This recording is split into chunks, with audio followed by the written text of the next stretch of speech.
Kaya mga kakosa, binabati ko lahat kayo mga kakosa ng Merry Christmas and Happy New Year. At syempre mga kakosa, birthday ko ngayon.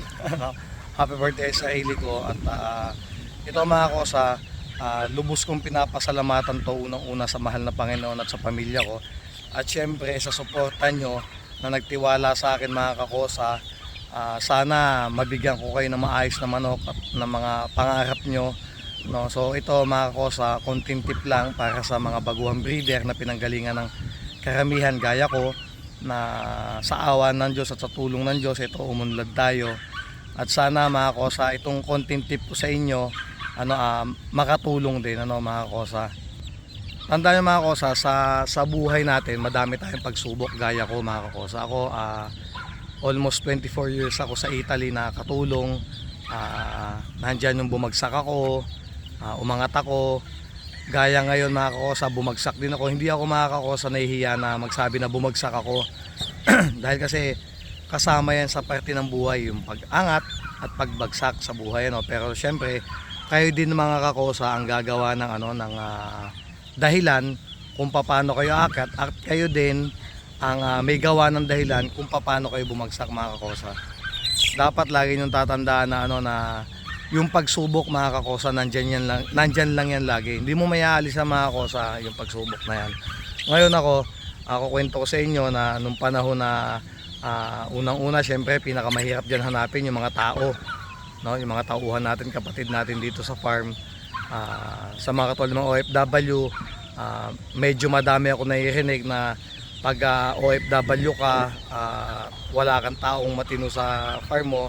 Kalimitan yung iba mga kakosa nagsasarado. Bakit? Kasi minsan sumosobra yung yung pangit magsalita, yung mga tao natin na niloloko tayo or niloloko yung kanilang mga amo. Hindi ko naman sinasabing lahat, pero kalimitan kong naririnig is ganon, dahil nangyari na din sa akin yung mga kakosa, Kaya dapat kung magmamano kayo ng gintong farm, at alam mo naman na compatible na naman yung buhay mo, umuwi ka na lang, mga kakosa, para naman na mas matutukan mo yung negosyo mo or yung manukan mo.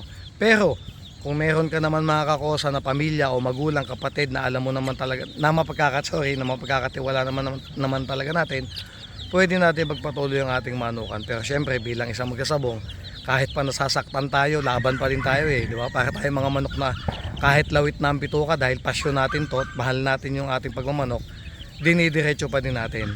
Gaya ko mga kakosa, hindi ko naman akalain na na magkakaginto yung buhay ko, sa tulong ng mahal na Panginoon.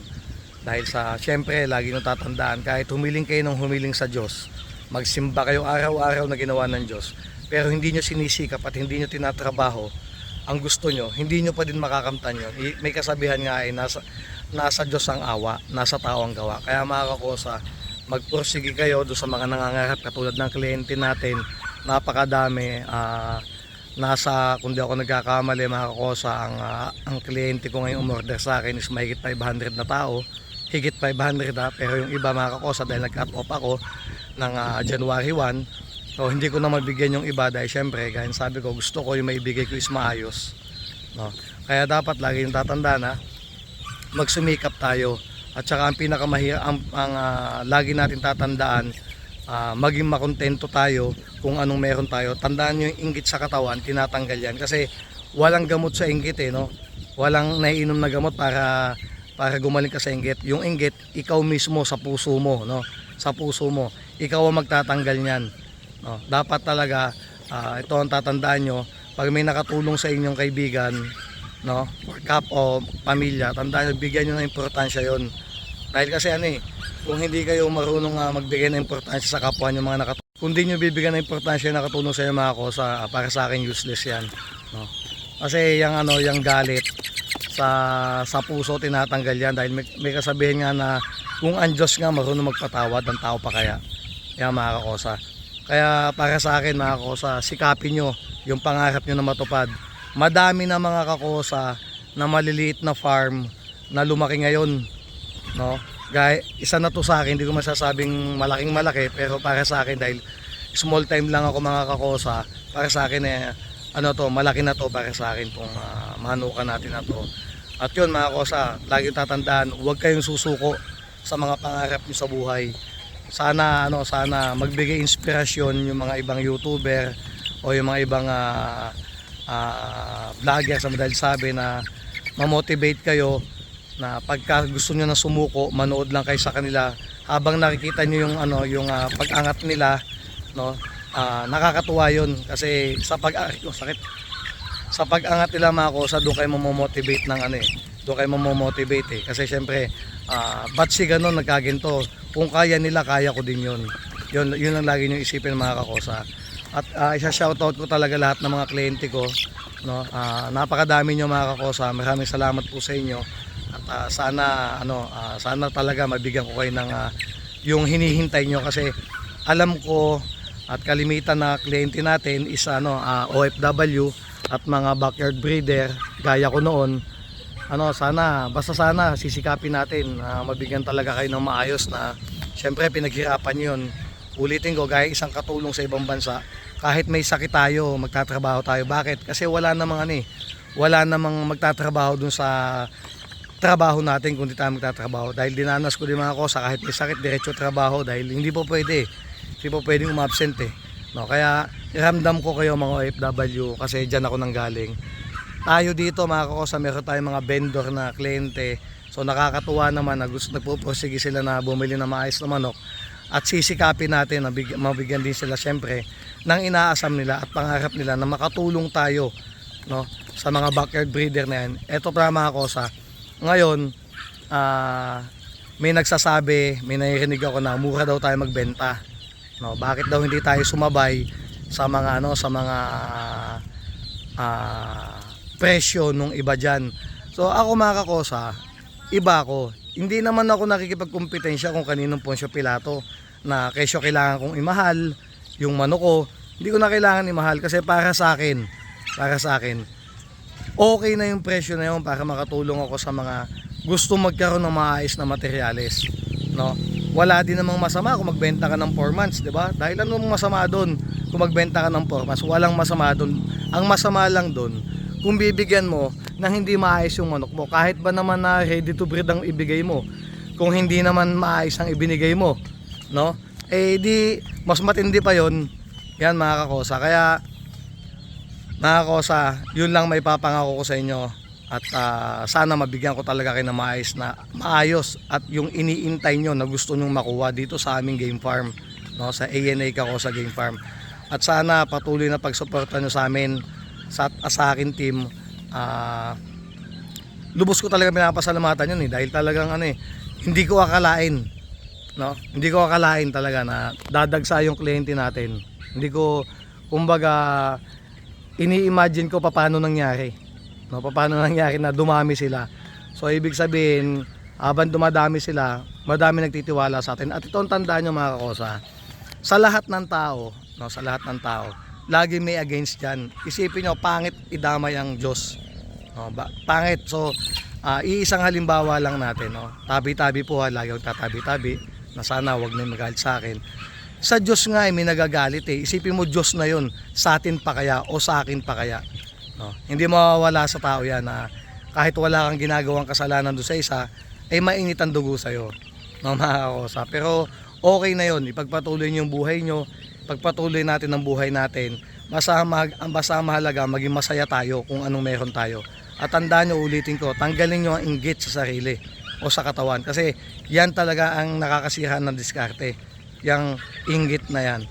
Yan mga kakosa, salamat sa mahal na Panginoon. Ito birthday ko, 39 anyos na si Kakosa, nawala na tayo sa STL, no? Sa patanda na tayo ng patanda. So ngayon mga kakosa, yung gustong pumunta sa farm ko, kasi dapat ngayon ang handaan ko, i-cancel ko. Kaya ako i-cancel mga kakosa, ang daming di makakapunta. Syempre intindihin natin na bagong taon ngayon.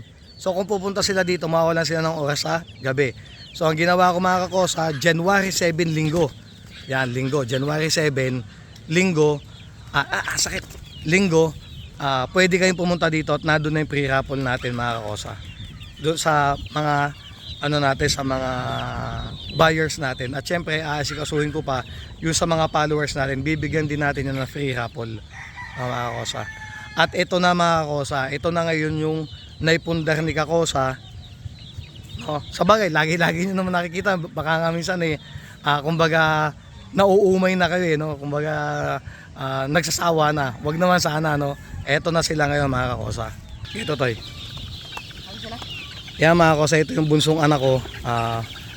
Ito talagang first time pumunta dito. Yung mukhang wala pang hilig sa sa manok yung anak ko. No, syempre, birthday natin ngayon. Sabi ko pa, pumunta naman kayo sa farm court para magsama-sama tayo doon. Yan. Dito din, dito tayo. Ito na mga kakosa ngayon yung pinaghirapan namin ng buong team namin. Ayan na nakikita nyo yung first batch natin. So yung may mga order dito, yan ang first batch natin mga kakosa. Ayan sila ngayon, napakaliliksi. Doy, dito ka. Yan. Ayan, napakaliliksi nila. Kaya nakakatuwa. Yan, kaya sabi ko sa inyo, huwag kayong susuko. Okay? Huwag kayong susuko mga kakosa sa inyong pangarap. No? Huwag kayong susuko. Ayan na. Ito yung mga tipo na hindi mo akalain na mangyayari sa atin, no? Na nangyari na ngayon, no? Yan ay sa pagsusumikap syempre. Kaya magsumikap tayo mga kakosa. Ayan. Mga kakosa, yung anak ko hindi sanay sa ganyan. At iba talaga yung mga bata noon Hindi katulad ng mga bata. Iba pala yung mga bata ngayon sa bata noon tayo dati. Kung ano-ano ginagawa natin sa buhay. Ngayon mga bata, kalimitan gadgets na lang.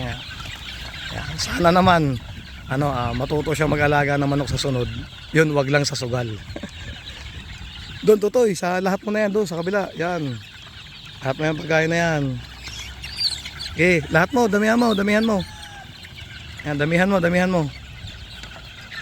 Okay, lahat mo na, Totoy. Dito.